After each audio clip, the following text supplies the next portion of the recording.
प्रणाम आप सभी को। आज हम यजुर्वेद के 32वें अध्याय का अध्ययन करेंगे। 32वां अध्याय बताता है कि ईश्वर एक निराकार और पूरे ब्रह्मांड में व्यापक है।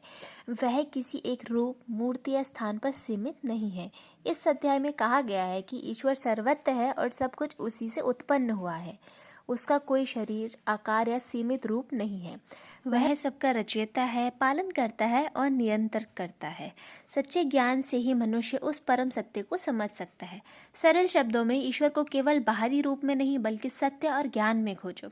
इस अध्याय में हमें सीख मिलती है सबसे पहले कि ईश्वर निरंकार और सर्वव्यापक है, जिसका अर्थ है कि ईश्वर को किसी एक मूर्ति या स्थान में सीमित नहीं किया जा सकता। वह हर जगह है, प्रकृति में, आकाश में और हमारे भीतर भी। दूसरा, ज्ञान से ही ईश्वर की समझ है। अंधविश्वास से नहीं बल्कि ज्ञान और सत्य से ईश्वर की अनुभूति होती है। इसलिए अध्ययन और चिंतन बहुत महत्वपूर्ण है। तीसरा, अहंकार छोड़कर सत्य को अपनाओ। जब मनुष्य अपने अहंकार को छोड़ देता है तब वही परम सत्य को समझ सकता है।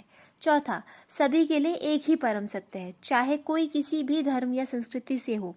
सभी का मूल स्रोत वही एक परम सत्य है।